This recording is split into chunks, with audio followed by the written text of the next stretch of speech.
శుభోదయం విద్యార్థులారా, ఈరోజు మనం 8వ తరగతికి సంబంధించిన ద్వితీయ భాషలో వరాహాల వాన గురించి తెలుసుకోబోతున్నాం. ఓకేనా? మీ దగ్గర పాఠ్య పుస్తకాలు ఉంటే తీయండి. చూడండి విద్యార్థులారా, మనకు ఒక చిత్రపటం ఇచ్చారు. చూడండి, చిత్రపటంలో వచ్చేసి ఏమేమి ఇచ్చారు? ఒక అతను ఇక్కడ ఉన్నాడు. ఒక సింహం ఉందన్నమాట. సింహం దగ్గర ఏముంది? ఇతను ఒక బాటసారి అనమాట.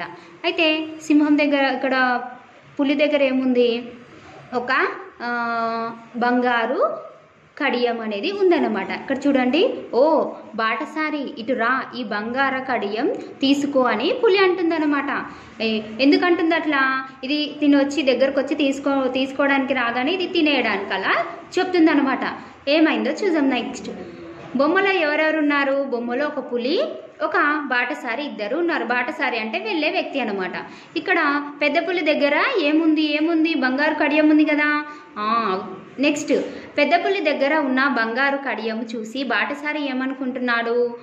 ఈ బంగారు కంకణాన్ని పొందగలిగితే నా దరిద్రం అంతా తొలగిపోతుంది అని బాటసారి అనుకుంటున్నాడు. బాటసారి ఇక్కడ చూడండి ఏమనుకుంటున్నాడు అనమాట? ఈ బంగారు కడియం నాకు దొరికిందనుకో, నేను దారిద్ర్యం నుంచి బయటపడతాను, నాకు బాధలన్నీ పోతాయని అనుకుంటున్నాడు అనమాట. నెక్స్ట్ ప్రశ్న, బంగారు కడియం కోసం వెళ్తే ఏం జరుగుతుంది? దీన్ని బట్టి మీరేం గ్రహించారు అని 4వ ప్రశ్న ఇక్కడ ఇచ్చారు. అయితే బంగారు కడియం కోసం వెళ్తే మరణం సంభవిస్తుంది కదా. ఇది చంపేసి తినేస్తుంది కదా బాటసారిని. అందుకని పిలుస్తుంది. బంగారు కడియం చేతిలో పట్టుకొని బాటసారి ఇట్రా తీసుకొని వెళ్ళు అని అంటుంది. దీన్ని బట్టి ఏం తెలుస్తుంది మనకి? దురాశ దుఃఖానికి చేటు అని గ్రహించాను కదా. ఇప్పుడు మనము అత్యాశతోని బంగారు కడియం కోసం బాటసారి వెళ్ళినాడు అనుకోండి, బాటసారు ఇది పట్టుకోగానే పులి ఏం చేసేస్తుంది? చంపి తినేస్తుంది కదా. దురాశ దుఃఖానికి చేటు కదా, అందుకనే వెళ్ళకూడదు అని, ఈ దురాశ అనేది ఉండకూడదని గ్రహించాం. నెక్స్ట్ చూడండి, ప్రావేశికలో ఏమి ఇవ్వడం జరిగింది? ఇక్కడ మనకి దురాశ ఎప్పటికీ మంచిది కాదు, అది దుఃఖానికి మూలమని తెలియజేయడం ఈ పాఠం యొక్క ఉద్దేశం అనమాట. అంటే దురాశ ఉంటే అది దుఃఖానికే మూలం అవుతుందని ఈ పాఠం ద్వారా తెలుసుకుందామని అంటారు. నెక్స్ట్, ఈ పాఠం సంభాషణ ప్రక్రియకు చెందినది. ఏదైనా ఒక విషయం గురించి ఒకరికంటే ఎక్కువ పాత్రలు మాట్లాడుకునే సంభాషణ, ఇది సంభాషణ ప్రక్రియకు చెందినది అని అంటున్నారు. చూడండి విద్యార్థులారా, ఇక్కడ మనకు సారాంశం ఇవ్వడం జరిగింది. పూర్తిగా పాఠ్యభాగ సారాంశము. ఒక ఊరిలో ఒక సాధువు వచ్చాడు. అతడు ఒక గొప్ప మహిమలు కలవాడు. ఈ విషయము ఊరిలోని వారందరికీ తెలిసింది. అందరూ వెళ్ళి సాధువును భక్తితో నమస్కరించి ఈ సంగతిని గోపి ద్వారా తాత తెలుసుకున్నాడు. తాత గోపితో కలిసి సాధువు దగ్గరకు వెళ్ళాడు. ప్రజలందరూ సాధువును తమకు వరాహాల వర్షము కురిపించమని కోరాడు. వరాహాలతో సుఖంగా జీవించవచ్చునని తలిచారు. కానీ ముందు చూపు గల తాత తమకు మంచి వర్షం కురిపించమని కోరాడు. అయితే ఏమైందనమాట? ఈ పాఠ్యాంశంలో ఒక ఊర్లో ఒక సాధువు ఒక వ్యక్తి వచ్చాడు. సాధువు అంటే ఎవరు? ముని అనమాట. ముని, తపస్వి. వరాలు ఏం వరం అడిగితే ఆ వరాలు ఇస్తాడనమాట. ఆ వ్యక్తిని సాధువు, ముని, తపస్వాలి అని అంటారనమాట. అయితే చాలా మహిమలు ఉన్నాయన్నమాట అతనికి. ఏ కోరిక మనం కోరుకున్నా అది నెరవేరుస్తాడు అనమాట. అయితే ఆ ఊళ్ళో వాళ్ళందరూ కలిసి ఏం చేశారు? ఆ సాధువు దగ్గరికి వెళ్ళారు, ఆ ముని దగ్గరికి వెళ్ళి ఆ ఋషి దగ్గరికి వెళ్ళారు. వెళ్ళగానే భక్తితో నమస్కరించుకొని ఏమన్నారనమాట? ప్రజలందరూ కలిసి దేవుడి సాధువు దగ్గరికి వెళ్ళి మాకు వరాహాల వర్షము అంటే బంగారు వర్షము ఇట్లా కురిపించమని అడిగారనమాట. అయితే తాత మాత్రము వాళ్ళ తాత గోపి ద్వారా విషయం తెలుసుకుంటూ, ఒక సాధువు వచ్చిండు మన ఊళ్ళోకి అని తెలుసుకోగానే తాత మాత్రం ఏం చేసినాడు? ముందు చూపు, అంటే తను తాత కాబట్టి ముందు చూపు ఎక్కువగా ఉంటుంది, భవిష్యత్తు గురించి చాలా ఆలోచిస్తాడు. తను ఏం చేసినాడు అనమాట? మాకు ఏ వరాహాల వర్షం వద్దు, ఉత్త వర్షము కురిపించు అని, మంచి వర్షం కురిపించు అని వేడుకుంటా అనమాట, కోరుకుంటూ. తర్వాత ఏం జరిగిందో చూద్దాం. నెక్స్ట్ పేరా చూడండి విద్యార్థులారా.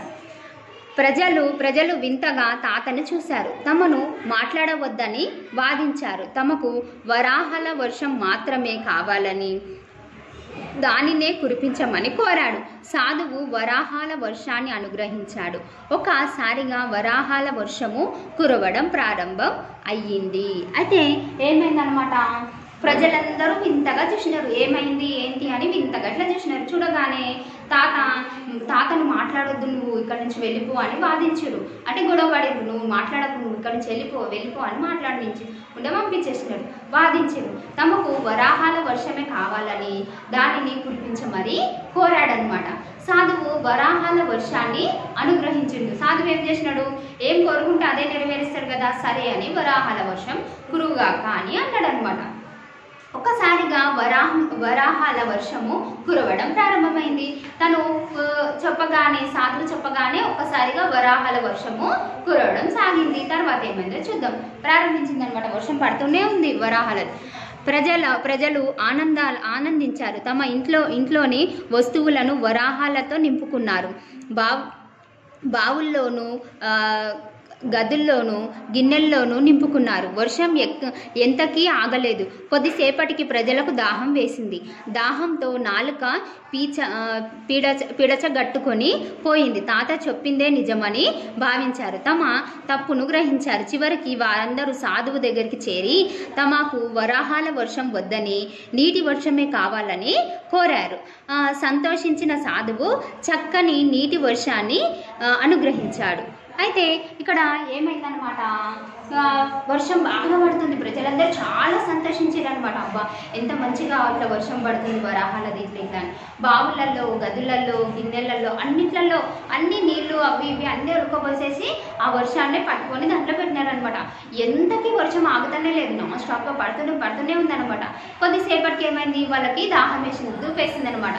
నీళ్లు కావాలి కానీ వాళ్ళ దగ్గర వాటర్ ఉన్నాయా లేవు, మంచినీళ్ళు ఉన్నాయా లేవు, అన్నీ ఉడకపోసేసాలు వరాహ వర్షంనే పట్టుకోరు.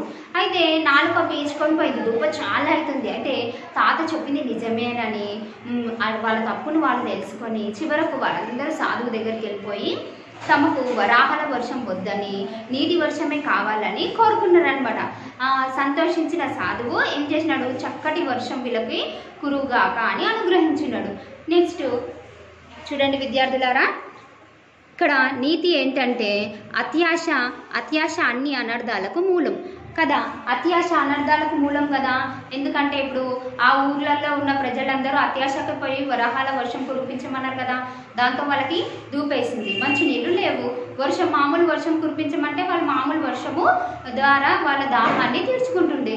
అందుకని అత్యాశ అనర్థాలకు మూలమని గ్రహించారు. నెక్స్ట్ చూడండి విద్యార్థులారా, ఇక్కడ మనకు కొన్ని అర్థాలు ఇచ్చారు చూడండి. దండాలు, నమస్కారాలు, దాసోహం, లొంగిపోవడం, జగత్, లోకం, మూలం, ఆధారం, తదాస్తు, అట్లే అవుగాక అని ఇట్లా వివరించడం జరిగింది. అయితే మనకి కొన్ని ఆలోచించి చెప్పండి అని కొన్ని ప్రశ్నలు ఇచ్చారు. అవేంటో చూద్దాం. అందరూ ధనం కావాలని కోరుకుంటే తాత మాత్రం వర్షం కురిపించమని ఎందుకు కోరుకున్నాడు? వర్షం పడితే మనకి వానలు బాగా పడినాయి అనుకోండి, మనము బావులలో మళ్ళా చెరువులలో నీరు మంచిగా పుష్కలంగా ఉంటుంది. దాని ద్వారా ఏమవుతుంది, మనము బంగారం లాంటి పంటలను పండించవచ్చు కదా, తాత. అందుకని ఆ విధంగా కోరాడు. ధనం అనేది శాశ్వతం కాదని ఈ విధంగా కోరుకోవడం అనేది జరిగిందనమాట. చూడండి మనకి కొన్ని ఇక్కడ అర్థాలు కూడా ఇవ్వడం జరిగింది. గరిసెలు ధాన్యాన్ని నిల్వ చేసుకునే ప్రదేశము, పిడుచుక పట్టుకోపోవడం, నీరు లేక ఆరిపోవడం, మన్నించు, క్షమించు, అత్యాశ, మితిమీరిన ఆశ. ఇంకొక రెండో ప్రశ్న ఏమిచ్చారు, కాలు మీద కాలేసుకొని బ్రతకడం అంటే ఏమిటి అని ఇచ్చారనమాట. అయితే కాలు మీద కాలేసుకొని బ్రతకడం అంటే ఏంటి అంటే ఏ కష్టాలు లేకుండా, ఏ సమస్యలు లేకుండా దర్జాగా, గౌరవంగా, ఉన్నత స్థానంలో జీవించడం అని అర్థం అనమాట. అయితే ఇంకొక ప్రశ్న ఏమిచ్చారు, ఇక్కడ కొన్ని ప్రశ్నలు ఇచ్చారు చూడండి విద్యార్థులారా. కష్టపడి పని చేయటంలో ఆనందం ఉంది, దీన్ని సమర్థిస్తూ రాయండి కదా. కష్టపడి పని చేయడంలో ఆనందం ఉంటుంది కదా. కష్టపడితే మనం దేనినైనా సాధించవచ్చు, ఇది సాధించలేము అట్లా అని ఏమీ ఉండదు. మానవుడు ఎప్పుడు ఇతరుల పైన ఆధారపడి జీవించకూడదు. స్వలాభం కోసం తను ఏది అంటే తన స్వార్థం కోసం ఏది చేయకూడదు అనమాట. కష్టపడి పని చేస్తే దేన్నైనా సాధించవచ్చు. అట్లా మంచి ఫలితాలు కూడా వస్తాయి అన్నమాట. అట్లా మంచి ఫలితాలు వస్తే ఆనందంగా కూడా ఉంటాడు. అయితే మానవుడు ఎవరిపైన ఆధారపడకుండా స్వశక్తితో ధనాన్ని కూడా సంపాదించుకోవచ్చు. ఇట్లా కష్టపడి పనిచేస్తే సాధించలేనిది ఏదీ లేదు. మానవుడు నిరంతరం సాధన చేయాలి. తాను జీవిస్తూ ఇతరులకు ఆదర్శంగా నిలవాలి. కష్టపడి పనిచేసే వ్యక్తులను సమాజంలో సమున్నతమైన గౌరవం లభిస్తుంది.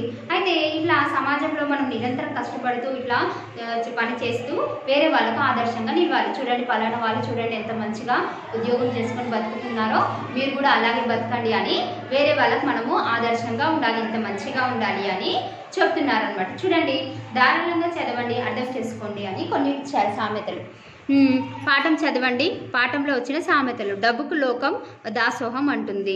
ధనం ఉంటే కొండ మీద కోతైనా దిగి వస్తుంది. ధనం మూలం మిదం జగత్తు. పైసామే పరమాత్మ. దురాశ దుఃఖానికి మూలం. కాలి మీద కాలేసుకొని బ్రతకడం అని ఇక్కడ ఇచ్చారు. అయితే ఇక్కడ ఏమంటున్నారు, లోకంలో ప్రజల ముందు ఏమనుకున్నారు, డబ్బు ఉంటే ఏదైనా మన దగ్గరికి వచ్చేస్తుంది అని అనుకున్నారు. అందరూ దాసోహం అంటారు అని అంటారు. కానీ అలా జరుగుతుందా? జరగదు కదా. ఎస్, ధనం ఉంటే కొండనైనా చేయవచ్చా? కొండ మీద కోతి కూడా వచ్చేస్తుందా? మన దగ్గరికి రాదు కదా. ఒకవేళ కూర్చొని మన దగ్గర డబ్బు చాలా ఉంది, కూర్చొని తిన్నాం అనుకోండి, అది కూడా కరిగిపోతుంది కదా కష్టపడకపోతే. నెక్స్ట్, ధనం మీద మూలం జగత్తు. ధనమే మొత్తము ప్రపంచానికి మూలం అని అంటారు. కొంతమంది పైసామి పరమాత్మ ఉంది అని ఇట్లా అంటారు కదా. అట్లా ఏమీ లేదు. మనం కష్టపడి పని చేస్తేనే మనం మంచిగా బ్రతకగలం. దురాశ దుఃఖానికి మూలం. అత్యాశ ఉందనుకోండి, చూడండి మనం పాఠ్యాంశంలో చూసాం కదా, వరాహల వర్షం అడిగిరు ప్రజలు. మునిగారు ఏం చేశారు, కురిపించారు. వాళ్ళకి దాహం వేసింది. వాళ్ళు వరాహల వర్షాన్ని తాగిర్రా? ఏమన్నా తాగలేరు కదా, మంచినీళ్ళే తాగలం కదా. ఎస్ అనమాట. అందుకని అట్లా దురాశ దుఃఖానికి మూలం. కాలు మీద కాలేసుకొని బ్రతకడం అంటే మనం కష్టపడి పని చేస్తేనే ఏదైనా సాధించవచ్చు. ఇట్లా కాలు మీద కాలేసుకొని బ్రతకడం ద్వారా దేన్ని సాధించలేం కదా. ఎస్, చూడండి ఇక్కడ మనకి ఏమిచ్చారు, ఒక పేరా ఇచ్చారు. ఆ పేరాన్ని చదివి ప్రశ్నలకు జవాబులు రాయండి అని ఇచ్చారు. ఒక సాధువు జనంలో ఇలా అన్నాడు: మీ ఊరు చివర తవ్వండి, మా తాతలు దాచిన బంగారము దొరుకుతుందన్నాడు. జనమంతా ఊరి చివర నేలనంతా తవ్వడం మొదలుపెట్టారు. కానీ ఏమీ దొరకలేదు. సాధువు జనం తవ్విన చోట చూశాడు.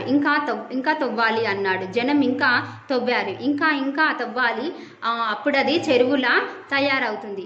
ఇక ఆపండి, బంగారం దొరికింది అన్నాడు సాధువు. జనం సాధువును వింతగా చూశారు. మీరు చెరువును తయారు చేశారు.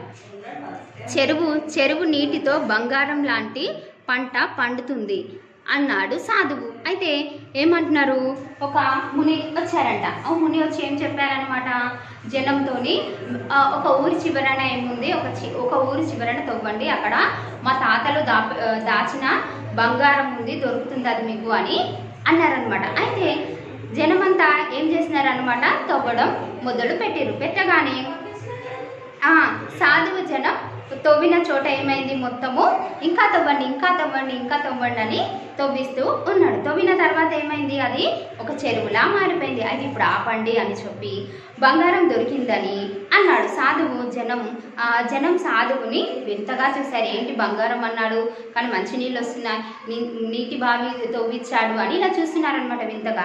అయితే చెరువు నీటితో బంగారం లాంటి పంటలు పండుతాయి. చెరువులో నీరు ఉందనుకోండి, అది బంగారం లాంటి పంటలు అనేవి పండుతాయి అని ఆ సాధువు అనేది చెప్పడం జరిగింది. అయితే మనకు మొదటి ప్రశ్న ఏమి ఇచ్చారు చూడండి విద్యార్థులారా. సాధువు జనాన్ని ఏం చేయమన్నాడు సాధువు, ఊరి చివరన బంగారం ఉంది, ఊరి చివరన తవ్వండి, అది తవ్వితే బయటపడుతుందని చెప్పాడు కదా. జనం నేలను తవ్వడం వల్ల ఏం ఏర్పడింది, ఒక చెరువు అనేది ఏర్పడింది కదా. తవ్వడం వల్ల పెద్ద చెరువు అనేది ఏర్పడింది. సాధువుని జనం వింతగా ఎందుకు చూశారు, సాధువుని జనం ఇంకా ఆపండి, బంగారం దొరికింది అని పలికినప్పుడు వింతగా చూశాడనమాట కదా. ఎందుకంటే మంచినీళ్ళు దొరికినాయి, మంచినీళ్ళు వచ్చేసాయి, అది రాగానే బంగారం దొరికింది, ఆపండి అని చెప్పాడనమాట. చెరువుని తవ్వించడానికి సాధువు జనానికి ఏమని చెప్పాడు, ఈ ఊరి చివరన తవ్వండి, మీ తాతలు దాచిన బంగారం దొరుకుతుంది అని సాధువు చెరువుని తవ్వడానికి చెప్పాడనమాట. మీ ఊరి చివరన తవ్వండి, మీ తాతలు దాచిన బంగారం ఉంది, అది దొరుకుతుందని ఇలా ఈ విధంగా చెప్పడం జరిగింది. చూడండి విద్యార్థులారా, నెక్స్ట్ స్వీయ రచన చూడండి. కింద ప్రశ్నలకు 3 వాక్యాలలో జవాబులు రాయండి. ధనం ఉంటే కొండ మీద కోతైనా దిగి వస్తుంది. దీనిని బట్టి మీకు అర్థమైందో రాయండి అని ఇచ్చారు. లోకంలో ధనం ఎంత ప్రాధాన్యమైనది. ధనం లేనిదే ఏమీ చెయ్యలేము. సంపద ఉంటేనే బంధువులు, స్నేహితులు, ఆత్మీయులు ఆదరిస్తారు. సంపద లేనప్పుడు దూరంగా ఉంటారు, ఆపదలో ఆదుకోరు. కానీ సంపద బాగా ఉంటే లోకమంతా తనకు దాసోహం అవుతుంది. ఎప్పటి వారైనా తన దగ్గరకు వచ్చి వాలిపోతారు. అసాధ్యమైన దాన్ని కూడా సాధించగలుగుతారు. కోరికలను సునాయాసంగా తీర్చుకోగలుగుతాం. మొత్తం మీద ధనమే జీవితంలో ప్రధానమని, ధనం ఉంటే కొండ మీద కోతినైనా దిగి వస్తుందని అనే వాక్యం ద్వారా తెలుస్తుంది అని అన్నారు. చూడండి, ఇప్పుడు నేను బోర్డు పైన రాస్తాను, మీరు రాసుకోండి విద్యార్థులు.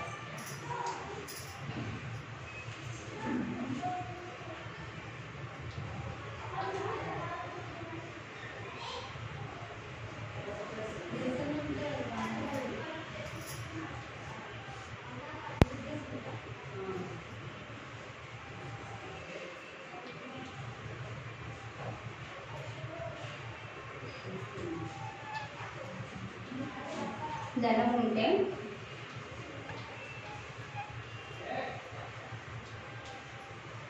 కొండ మీద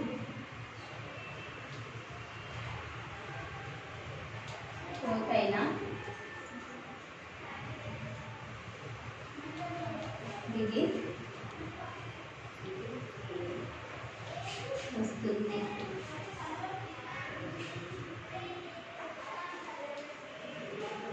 దీనిని బట్టి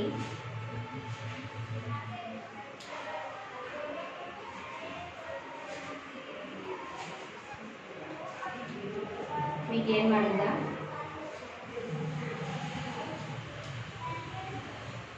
అయ్యిందో అర్థమైందో రాయండి.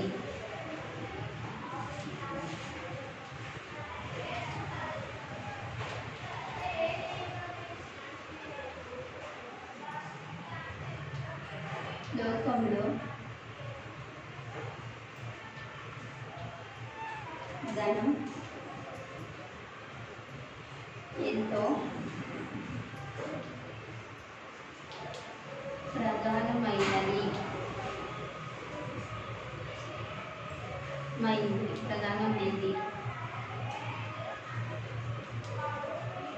ధనం లేనిదే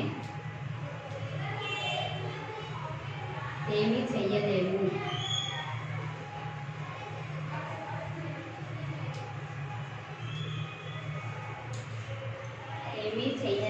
సంపద అయితే ఇప్పుడు నెక్స్ట్ ప్రశ్న ఏంటంటే చూడండి, ధనం ఉంటే కొండ మీద కోతినైనా దిగి వస్తుంది. దీన్ని బట్టి మీకు ఏం అర్థమైందని అడిగిరన్నమాట. అయితే లోకంలో ధనం చాలా ప్రధానమైనదని, ధనం లేనిది ఏమీ చెయ్యలేమని, సంపద ఉంటేనే బంధువులు, స్నేహితులు, ఆత్మీయులు అందరూ వస్తారని, సంపద లేకపోతే దూరం అయిపోతారని, ఆపదలో ఉన్నప్పుడు ఎవరు ఆదుకోరని, కానీ సంపద బాగా ఉంటే లోకం తన దగ్గరకు వచ్చి దాసోహం అంటుందని, ఎంతటి వారైనా తన దగ్గరకు వచ్చి వాలిపోతారని, అసాధ్యమైన దాన్ని కూడా సాధించగలుగుతారని, కోరికలు సునాయాసంగా తీర్చుకోగలుగుతారని, మొత్తం మీద ధనమే జీవితంలో ప్రధానమైనది. ధనం ఉంటే కొండ మీద కోతినైనా దిగి వస్తుందని నాకు అర్థమైంది ఈ వాక్యాల ద్వారా. ఈ విధంగా ప్రశ్నకు జవాబు రాయండి విద్యార్థులారా. రెండవ ప్రశ్న చూడండి విద్యార్థులారా, ఇక్కడ ఇచ్చారు చూడండి. అందరూ ధనం కావాలని కోరిన తాత మాత్రం వర్షం కావాలని ఎందుకు కోరుకున్నాడు? తాతకు ముందు చూపు ఎక్కువ. తాత్కాలికంగా సుఖం మీద కంటే శాశ్వత సుఖాన్ని పొందటంపై కోరిక ఎక్కువ. వర్షం అందరికీ సుఖ సంపదను అందిస్తుంది.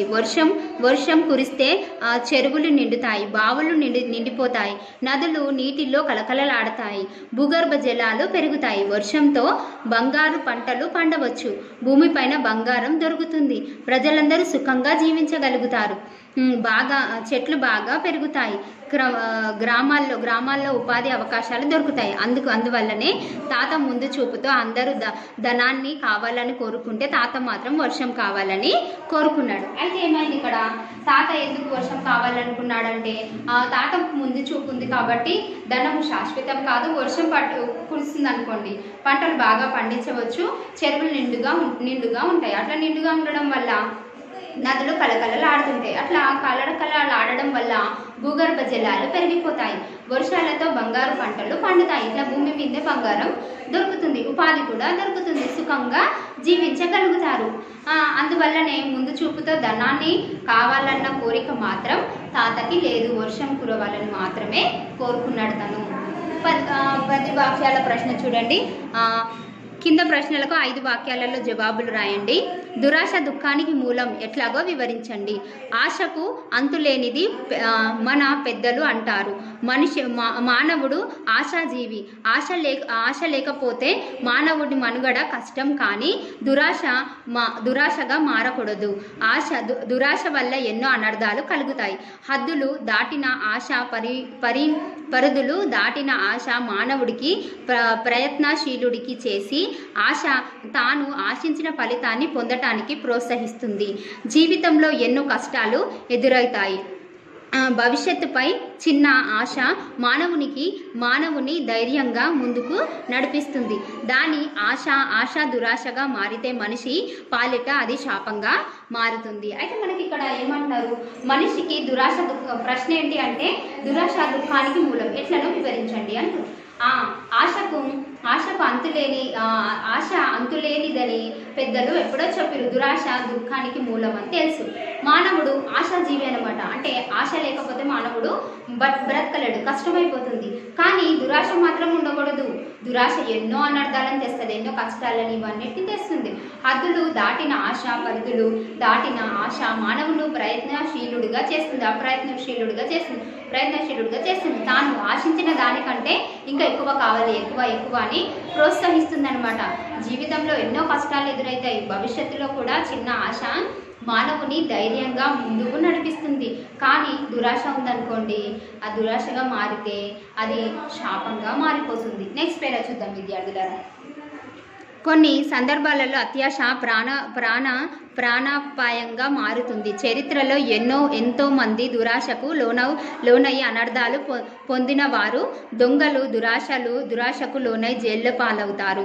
ఎంతోమంది ధనం మీద దురాశతో అవినీతి మార్గంలో ధనాన్ని సంపాదిస్తారు. చివరికి పట్టుబడి అగౌరవాన్ని పొందుతారు, కటకటాల పాలవుతారు. అందువల్ల అత్యాశ పొందకుండా తనకున్న దానితోనే సంతృప్తిగా జీవించాలి. స్వార్థాన్ని మానుకొని కొంత ధనాన్ని పేదలకు ఇవ్వాలి. అందుకే అందరికీ ఆదర్శంగా నిలవాలి. అయితే ఏమంటున్నారు ఇక్కడ, కొన్ని సందర్భాలలో అత్యాశ ప్రాణాపాయంగా మారుతుంది. దురాశకు లోనై ఎన్నో అనర్థాలు చేస్తుంటారు. ఇప్పుడు ఉదాహరణ చూడండి, దొంగలు కష్టపడి పనిచేస్తారా, చెయ్యరు, దొంగలిస్తారు. దొంగలించడం ద్వారా ఏమవుతారు, వాళ్ళు జైలు పాలవుతారు. అగౌరవం కూడా పోతుంది. వాళ్ళకి మర్యాద ఇవన్నీ అనేవి వెళ్ళిపోతాయి. అవినీతి మార్గంలో వాళ్ళు నడుస్తారు. ఈ కటకటాల పాలు కూడా అవుతారు, అంటే జైలు పాలు కూడా అవుతారు. అని దురాశ మంచిది కాదు అని, కష్టపడి పనిచేస్తేనే సంతృప్తిగా జీవించగలడని, స్వార్థాన్ని మానుకొని కొంత ధనాన్ని కూడా మనం దానం అనేది చేయాలి అని, అందరికీ ఆదర్శంగా నిలవాలని ఇక్కడ చెప్పడం జరిగింది. ధన్యవాదాలు విద్యార్థులారా. నెక్స్ట్ తరగతిలో నెక్స్ట్ పాఠ్యాంశం గురించి మొత్తం మిగతావి ప్రశ్న జవాబులు పదజాల వినియోగం తెలుసుకుందాం.